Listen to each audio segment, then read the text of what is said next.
More details at KTHO.com.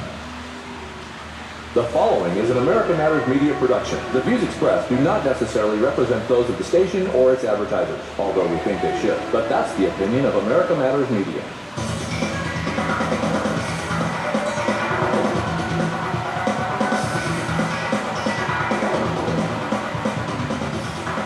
Hello and welcome again to Talking Truth to Power, Nevada's Freedom Talk Radio. My name is Brendan Trainor. I'm co-host today with Leland Faegre. And it's another chilly but still nice December day here in northern Nevada. We're at the Reno Town Mall, and there are Christmas decorations up, of course. Come on by and say hello to us. And we broadcast every Friday here at 11:80 a.m. America Matters Radio from 9 a.m. to 10 a.m. And Leland, there's quite a bit in the news today. We just heard in the news broadcast about a Russian spy who infiltrated the NRA. How interesting. Where else would you go? That's where you'd start if you wanted to infiltrate, wouldn't you? And we have the Gilets jaunes, the French... The French is so good. Yeah, French protesters are still assembling. And you know what? I didn't notice any high State Department officials over there handing out cookies like they did in the Ukraine. Somebody missed that story. I think it was the Associated Press, because they get everything. And we also have the Cohen and the ongoing Cohen soap opera with Donald Trump, and the tragedy of what happened to General Flynn is going to be looked at by a federal judge. Actually, I think there's going to be a decision within minutes of that as we speak, yeah. And also, I wanted to point out the Weekly Standard is going to shut down. Yes. The ultimate neocon source is Bill Kristol can just be damned. I just don't care about that. Well, you know, all these guys, they keep circulating around. Max Boot is on CNN, yeah, and we have the other anti-Russia-phobic people on just about every cable channel, including Kristol. I don't know whether he's on CNN or... Yeah, he gets on. I think he's also seen on MSNBC from time to time, but usually it's on CNN, not as often as Max Booth does. No. And Colonel Peters, he's another one that said that Putin was worse than Hitler. And was persona non grata at Fox News. Yes. And it's, you know, these people, they don't die and they don't even fade away. They just keep coming back from the dead. They're like the zombie neocons. Well, they have to have a source of them to legitimize their perspective on events. So they have to have them out there in various forms. Jonas Goldberg, another one. Yeah. You know, he masquerades nicely over at the National Review, but he's a neocon. Let's be honest, he was a never-Trumper. There's so many of them, it's hard to count. You know, I don't have enough fingers on my hands. But they don't identify themselves publicly or in media correspondence as, quote, a neoconservative. Right. You know, it doesn't say Jonas Goldberg and underneath it, I'm a neoconservative. You know, it just says... No, they don't. And they don't. And also a long-standing bugaboo of mine is that when people like General Jack Keane come on, they don't disclose their military-industrial complex positions on the board of directors and so on. Nor his membership, former membership in the Council on Foreign Relations. Right. I see his name does not turn up on the roster. Interesting. Yes, he's been purged. Or purged himself. So, nobody would, it would be a little bit harder to track him. Yeah, Trump changed everything. I mean, they didn't want to be associated with a globalist body if you wanted to, if you sought some sort of a glacial place in the Trump administration. It was persona non grata from the Trump administration. There was only literally a handful of people from the CFR in his administration. That's the first time that's happened in my lifetime. So it's quite interesting. Yeah, but, you know, I mean, John Bolton is the ultimate. Yes. And he's in a position of power. And we had the arrest of the Chinese executive in Canada, Meng. Sorry if I can't pronounce her last name. I can't think of it, but I know her first name was Meng, so maybe I should just call her Ms. Meng for purposes of the show. Or the Chinese executive. Yeah. But it's interesting that Bolton apparently was behind that, and he did not tell Trump, and Trump went to the meeting with Xi, apparently unknowing that this executive had been arrested in Canada. And it's an interesting situation with her. They've been doing some research on it, and her phone company, Huawei, I think that's how you pronounce it. Huawei. They are the world's leading developer of 5G networking. Yeah, so they are a major player, and she's accused of doing some transactions that would in violation of the Iran sanctions. There's another issue associated with that firm, and that is that they believe that there are technological gathering going on with their phones. And I think Japan has also decided that they don't want to sell their phones any longer either, because they're concerned about the intelligence, the sensitivity of the intelligence that they may be sharing with the Chinese through the phone. Yeah, but they also, because they have encryption that does not allow the Five Eyes network to spy into their phones. So they have excluded the Five Eyes are Britain, Canada, New Zealand, Australia, and the U.S. And they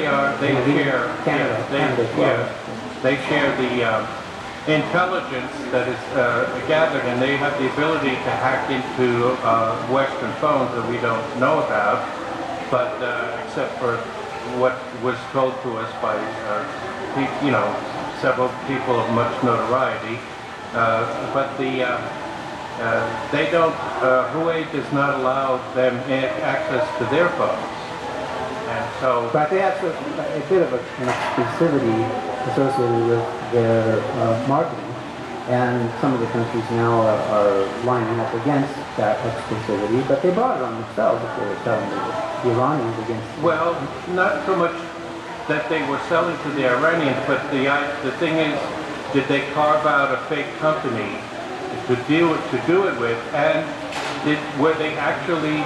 And it was only a small transaction, a few $1 million, which is not a big transaction for a firm like that. Did they do it with U.S. property? In other words, it could be theft by conversion. And that could be the jurisdictional link, that if Huawei did this with U.S. property and transferred it to them, then that would be different. Well, we'll be back. The Read and Succeed book program needs your help. 775-324-6464. This is America Matters Media on AM 1180 KCKQ, a Lotus broadcast station. The power of radio since 1967. Want to expand your advertising dollar? Sponsor this or any America Matters program by calling 775-827-8900, extension 2. Now, back to the show. Hello and welcome back to Talking Truth to Power. My name is Brendan Trainor. I'm an award-winning writer up in Northern Nevada, and my co-host Leland Faegre today. And let's give a shout out to our main sponsor, Reno Computer Services. And they are Reno's premier IT provider. Computer repair, malware removal, data recovery. They do it all. And they are located in Reno, close to here, off of very close to where we are.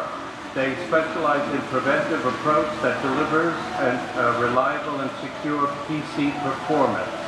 So if you are interested in getting your PC back on track or keeping it free of viruses and malware, call them now at 775-737-4400 or access them on the web, renocomputerservices.com. And they're fans of the show. Yes, they are. So we were talking a little bit about the arrest of the Chinese telephone executive, Ms. Meng, up in China, and Canada, I mean, and the effects that it's having. The Chinese have retaliated by holding a couple of Canadians. It's first will be the extradition. It'll be interesting to see if it's expected that Canada will probably roll over and send her to the U.S., but it'll be interesting to see. But there's another aspect of it is that her company, Huawei, is completely private, at least by Chinese standards. It's not a state, it's not supposedly not state-owned. Right. And she has made public announcements that may have upset Premier Xi, saying that her company will sometimes skirt the rules if it's good for the company.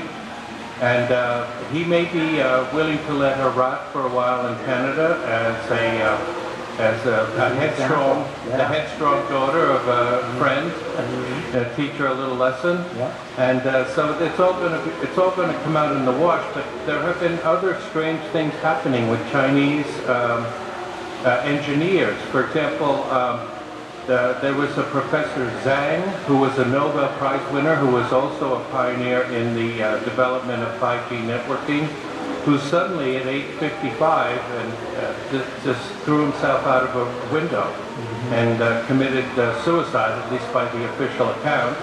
And there was a strange fire in one of their offices recently in Europe. So it's a little bit, we're wondering a little bit about the technical wars and how, again, this U.S. Paranoia about China becoming dominant. You hear it all the time from our politicians that China is trying to become the dominant country in the world and so on. But not until recently. Yeah, not until recently, yeah. But still, I mean, they seem to think of trade and commerce as a win-lose proposition all the time, instead of as mutually beneficial to both parties. And China is still a communist country. They have central planning, but you know, central planning didn't do much good for Russia up to a point. And I also find it interesting to see Bolton come out and accuse them. Now apparently we're going to get more involved in the continent of Africa. According to the latest, Bolton came out and accused the Chinese of predatory lending, which is probably the case. Well, possibly. We don't have a lot of evidence about that, but we do have a lot of evidence about what our International Monetary Fund does. But we also know what Chinese ambitions around the world are, beginning with Panama many years ago and now into Africa. So there is a trend there. Yeah, but is it predatory or is it based on something else? Well, I think they mutual development. I think they see hegemonic authority over the planet Earth. I think that the plan was, perhaps, however nascent, from Kissinger forward, when the rapprochement with China took place, that was eventually a possible outcome by conceding a lot of the world's authority to manufacturing. Basically, that's what it was initially, to China. And so we're seeing the result of it now. And only Trump is in the way of their trend, the trend of China and control of the seas.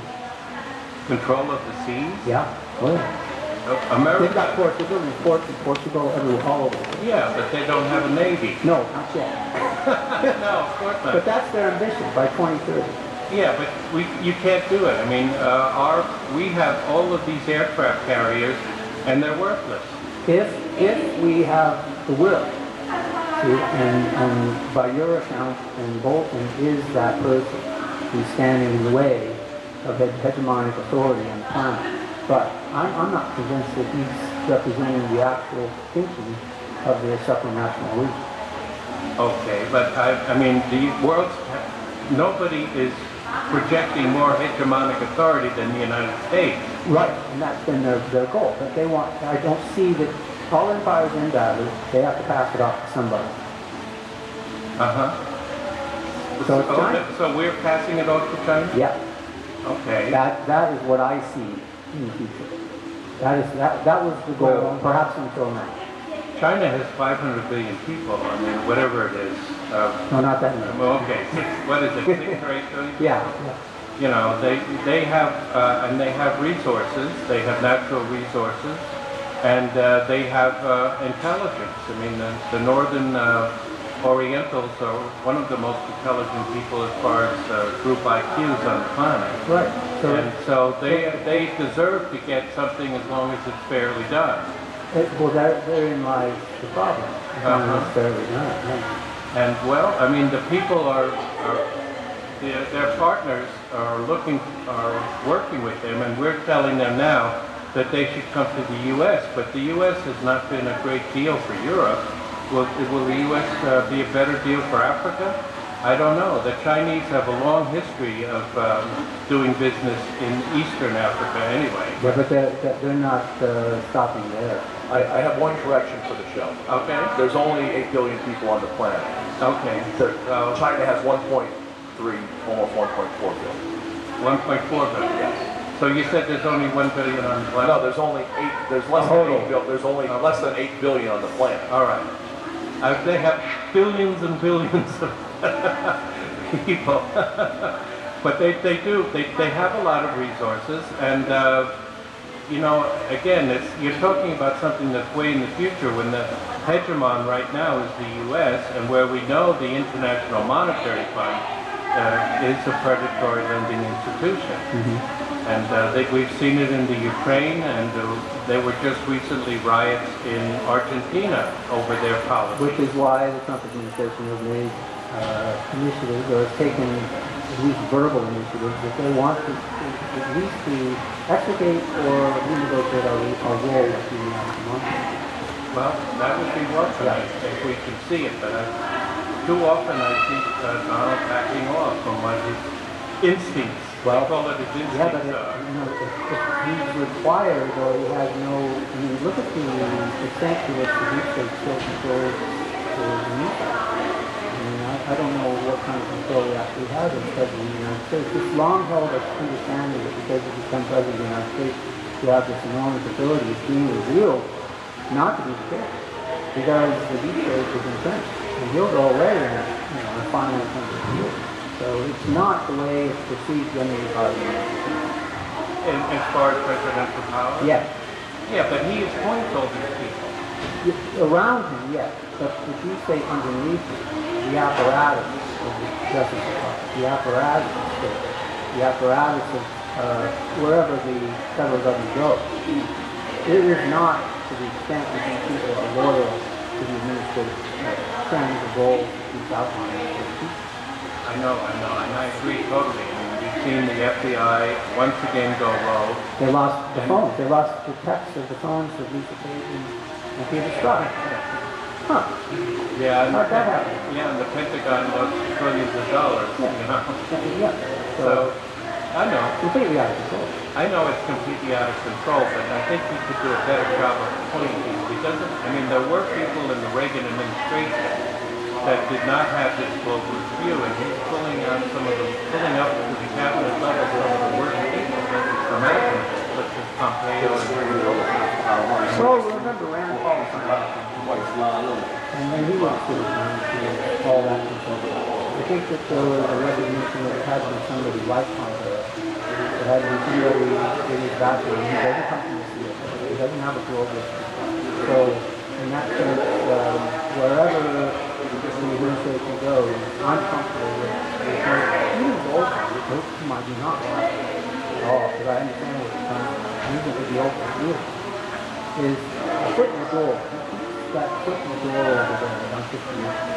And that's very important to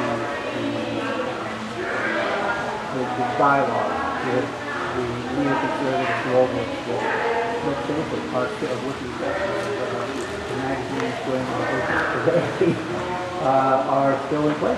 Yeah, they are there. Yeah. You can't get rid of everybody in a couple of years' time. I think it's remarkable what he's accomplished in 2 years.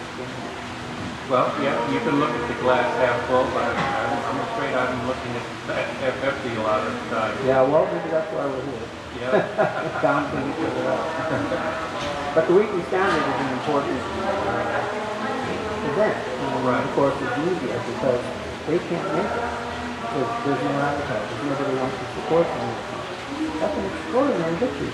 Yes, that is. Yes. And it's front, centered on drug disease. So this is something that needed to happen, and if it continues, we're still winning, even as they maintain the dialogue with the advantage and the cable news. We're winning. And they do. Winning! Yeah, I feel like we're winning.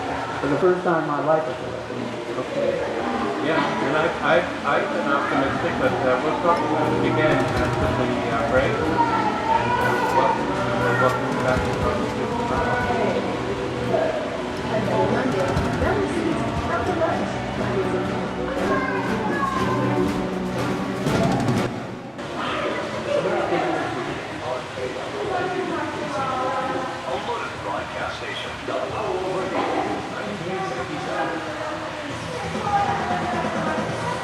Unable to listen to the whole show, a recording of today's program will be available later today.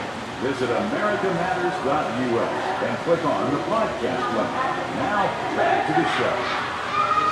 Hello and welcome back to Talking Truth to Power, Reno Radio. I am your host, Trainor, along with Leland today, and we're available every Friday from 9 to 10 a.m. on 1180 a.m. American Media, streaming live at www.americamatters.us to all 4 billion people on the internet worldwide. All right. So we were talking about all things Trump and the job that he's doing as far as the neocons and breaking up the New World Order, as it were, after we just put George H.W. Bush, the creator of the New World Order, to rest. And we are talking a little bit now about the difference between Michael Cohen and General Flynn and their prosecution.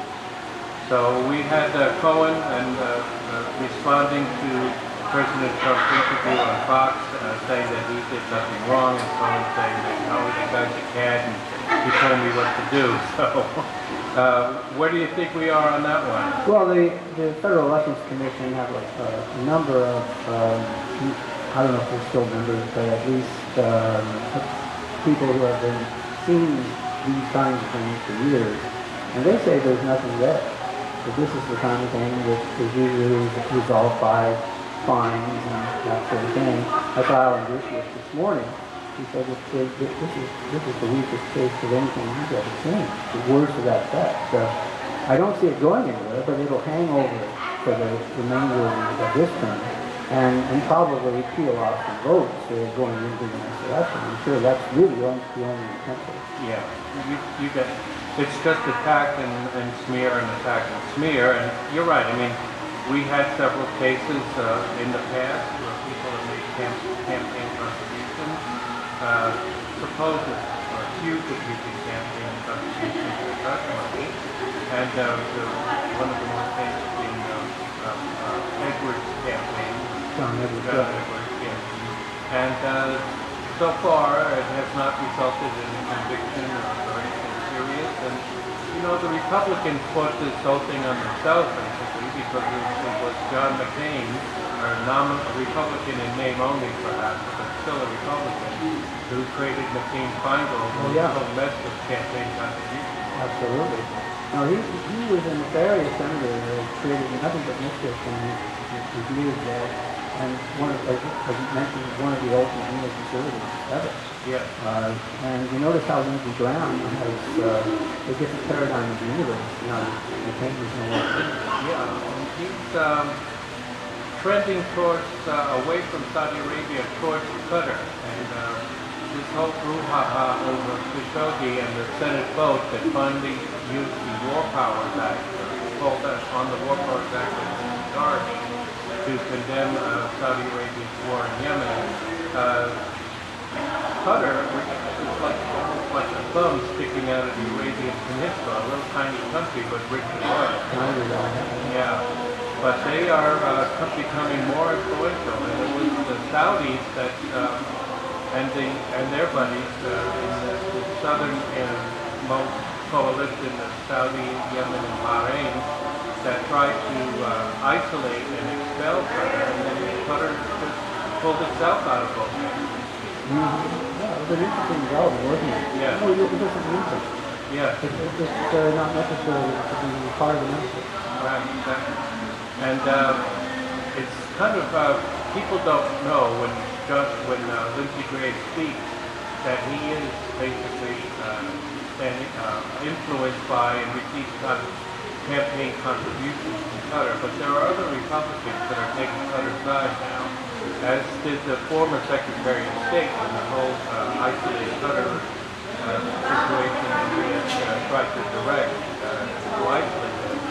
And we have a military base over there, and the Turks are over there militarily, and Cutter is getting quite close to Turkey, and because it shares this enormous natural gas reserve in the water there beneath the sea. Yeah, that they are rather close to Iran compared to the other Gulf states, and they have a working relationship, and they're also closer to the Muslim Brotherhood faction than opposed to the Wahhabi faction. Yeah, and the polarity is a very complicated part of that whole story, which is what we need to get out. Yeah, exactly. Let them work it out. Yes. Well, the clear is we're there at we have to do, and that's why we're there. Because if they were to sit in and the affairs of the Arabian States the way we've done it, it would be worse. We can't get away with it at all. It's not strange for people to listen to the U.S. Call it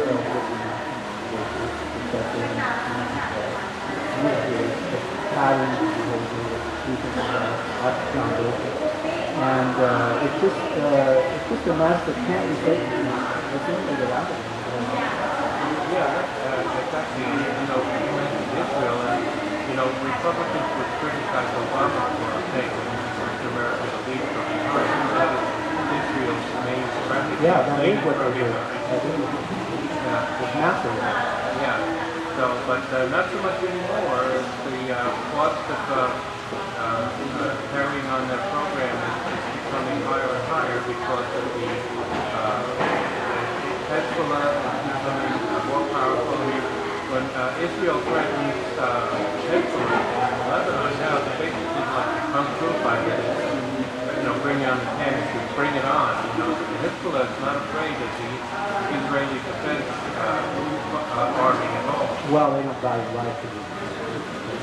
Some of the reasons why we do. But I noticed that Israel is also tending to lead on the balance of terror. They're in the field. And that's not widely understood by the people I have. While we're at war with them, their doctors in the field are trying to nuclear children. But they're our greatest ally. I know. Or is it? And so, Netanyahu is under siege now. There are indictments pending against him, and his wife. And those on. well, they have them again, so we'll see. And they're not that strong according to most people analysts. They are technicalities more than actual corruption. So we'll see what happens. Yeah, but he is under fire. He is under fire because of the fact that he had to go to You give him evil and God because they are developing stronger missiles and they're able to defend themselves against Israeli attacks. And the Iron Dome didn't work right now. That's another thing that the Patriot and missile system that the U.S. is selling to people around the world, and the Iron Dome, which is built largely with U.S. funds, it's not that effective compared to the Russian S-400 or even the S-300. The Syrians are shooting down 75% of missiles that are coming at them, and people are saying the Iron Dome is getting 25 or 30%. So it's the Patriots in, Saudi Arabia is buying the S-400 because even those 1980 missiles that the Houthis were shooting at them were getting through, they still were not accurate. They couldn't hit their target, but there are old-fashioned missiles that cannot maneuver once they're launched. They are launched and they go in a straight path. Quite crude. Yeah, and the Patriots still couldn't get enough of them to satisfy the Saudis, and so they're going to the Russians for defensive purposes. So, we wanted to talk a bit about another situation that we have here. Maria Butina has been in the news. She is a young, I think she's 26-year-old Russian exchange student who's accused of trying to infiltrate the NRA in order to gather intelligence on Republicans. You know? I mean, she might have a hard time finding intelligence from a Republican. Yeah, genuine Republicans anyway. Yeah. If there are any there, I mean, you talked about the NRA in the past, which one has been, of course, the recent history, 20,000. So they do this on Facebook Live, I think one day. Clearly, that's a magnet. We should It tell would be them a to do magnet the for camera. intelligence, and I can see why she's out of there. Yeah, I mean, if indeed the Russians are accusing her of being tortured with sleep deprivation and solitary confinement. And that's another thing that we need to talk about. The use of solitary confinement is more and more prevalent. And it happened against Manafort for basically dollar crime. Yeah, it's just definitely. Yeah. And so whether or not, I mean, they're saying that she was simply a graduate student. People don't realize it, but Russia is a gun control country, comparatively speaking. It's not a complete gun control, but it is harder to get a handgun, especially in Russia. And that's because of communism. Under the Tsar, Russia, guns were prolific. Anybody could buy a gun, basically. But once the communists took over, like all totalitarian regimes, they confiscated all the guns. So she's a gun rights activist, which to me is something in her favor. Well, if it's genuine. Yeah, oh no. Yeah. It's hard to know. I mean, we don't really know. Well, it's true, we don't know, but Did they send her or not? I mean, was she here at the behest of the Kremlin or not? yeah. Well, actually, she's not a friend of Putin. Well, as he was told. Yeah, she's more in the Navalny camp. She's a neoliberal. But it would behoove them to establish her in that way, regardless of that. We don't really. Yeah, we don't know, but the tactics that were used were not good tactics, and I just hope that she doesn't get a long jail sentence because something smells there to me. It doesn't look like she will. In fact, if we had our hands on it, they'll probably want to get her out of here as quickly as possible. All right, well, we'll be back for the final segment. Are you planning to move?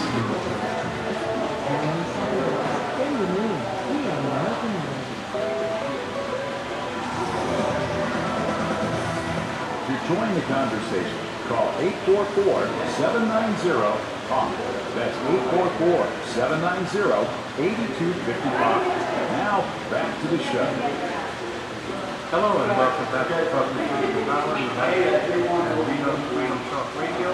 My name is Brendan Trainor. I'm co-hosting with Leland Faegre. And we have something to say about public education in our segment today. It's never going to be good when it comes to another, but there is a story out of California where of a teacher who was arrested for child engagement after consuming. This is how it's described on Fox News. But I saw the video, and it's not seeing it. She was caught cutting the student's hair while she was saying incorrect lyrics in the classroom.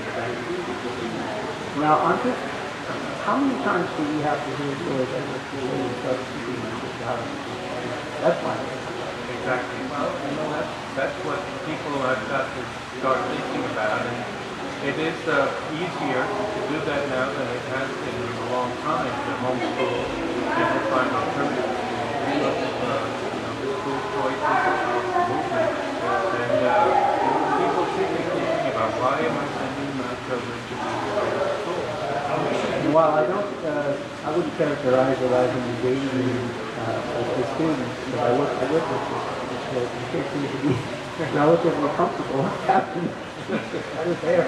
She cut it off in a few seconds,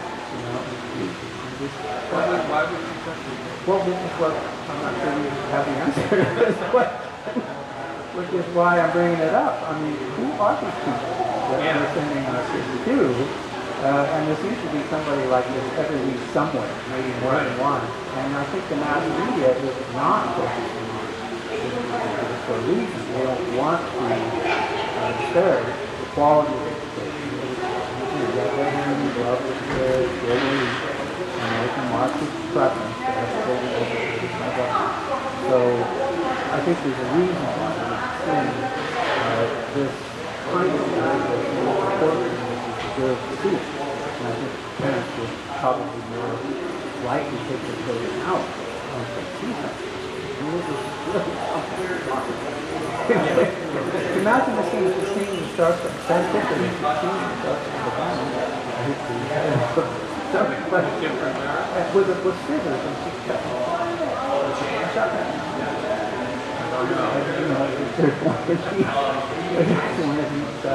Did he have a bowl over it then? Nope. Nope. Oh, that's something we need to talk about. You have to Google that. According to, well, it will be when Trump signs the law. Yeah. Industrial hemp is now legal, and this is something he was criticized for as a candidate. That he was in opposition. Clearly, it was maybe the assessment, but it wasn't for President Trump. Now he put his ticket to the bill. and it goes well with tobacco in Kentucky as an alternative crop. Keep the fields fallow during the crop rotation. And hemp as a manufacturing. Also CBD. That's one when I got the name. CBD. That's upstairs. Actually, Suite 11 is downstairs. Easy upstairs. It's all. It used to be John. It used to be John American Job Center. Yeah. Yes, that's Here in Nevada. Is it growing the sand? We got a lot of sand.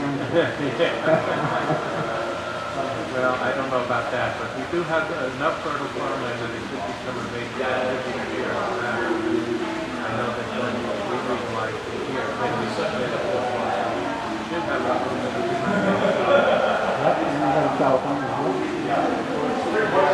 I know, it's a free place. all right, so Yeah. the cup is full. I'm optimistic. Not have full. I see a lot of good things happening. Yes. I'd like to get back a little bit to what happened as far as the New World Order and propaganda, if we can, because we mentioned that none of the elites are over in France showing solidarity with Very good. That's very good. and there's another thing that's happening in that so much of what's going on is in Great Britain, the United Kingdom, and there's been a uncovering of what is known as the Integrity Initiative.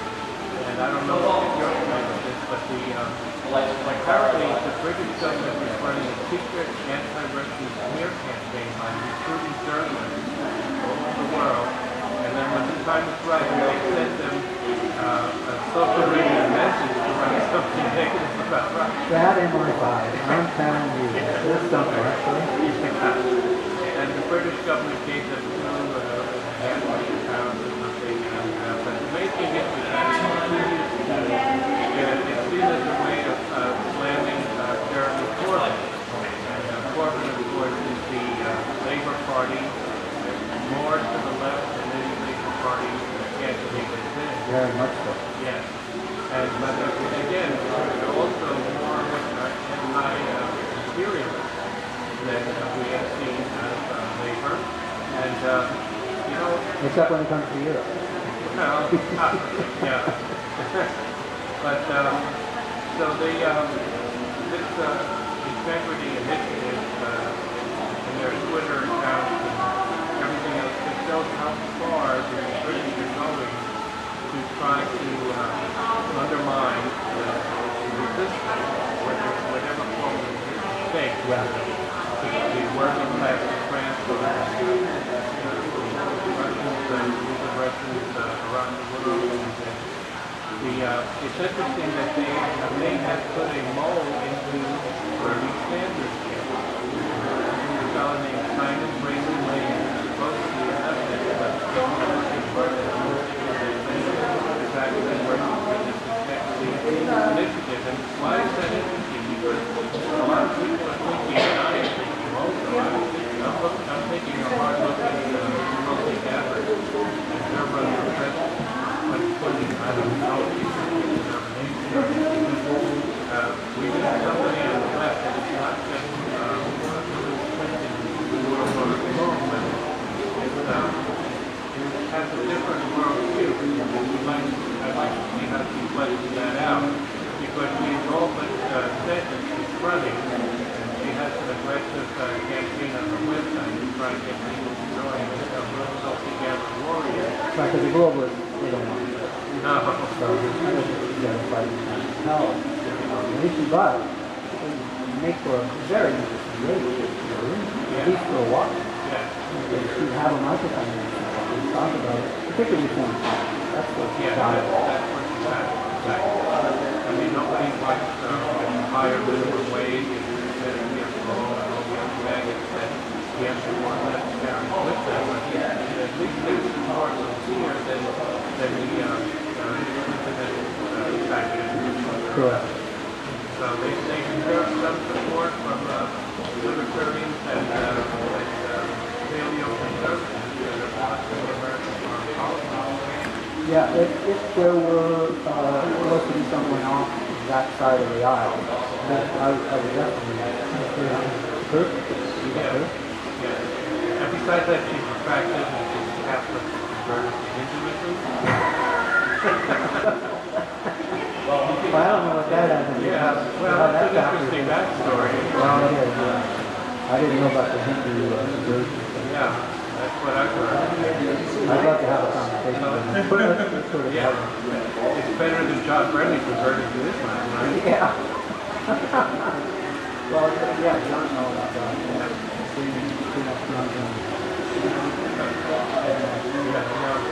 And it's interesting how coordinated the propaganda effort is being exposed to being and how deep it runs, and yet we continually accuse Russia of disinformation and yeah, I'd rather have Putin on getting tables than Barack Obama. I'd rather have Putin on getting tables than George Washington. I'd rather have Putin. You name somebody. I'd rather have Putin. I think, if the history books were written today, I think people would have to go down as the premier statesman of the first quarter of the 21st century. And if he had the kind of media that he deserves, I think we would have clarity as to what the positions that are discussed in our hands, in our part of the world, different. We would have a different context. Well, we don't have much time left, but that brings me up to another thing that's been talked about, and how when the American and Canadians talk about world affairs, they use the phrase similar to the law-based order that we are promoting, whereas the Russians talk about international law. And it's interesting that we would not use that phrase, international law, when we're talking about what we're doing internationally. Yeah. Yes. And he's not afraid to discuss it. Yeah. It's just that he doesn't get the media attention on this too well. There's honor. No, I mean, it's always Putin, Russia. As Tucker Carlson would say. And he sort of thinks it's great as length and depth on the subject of the unipolar world. Exactly. For example, which the Americans have no idea is part of our destiny. That's why they have to listen to Talking Truth to Power. I like it.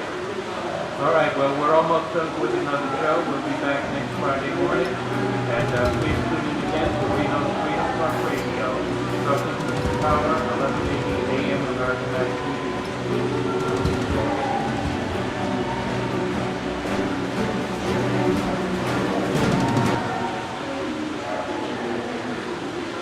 Hi, we're the Goo Goo Dolls. We're fortunate that our daughters have what they need to grow and learn. But that isn't the case for nearly 13 million kids in the U.S. that struggle with hunger. Childhood hunger is a heartbreaking reality that Feeding America is working to change. Each year, the Feeding America network of food banks rescues billions of pounds of good food that would have gone to waste and provides it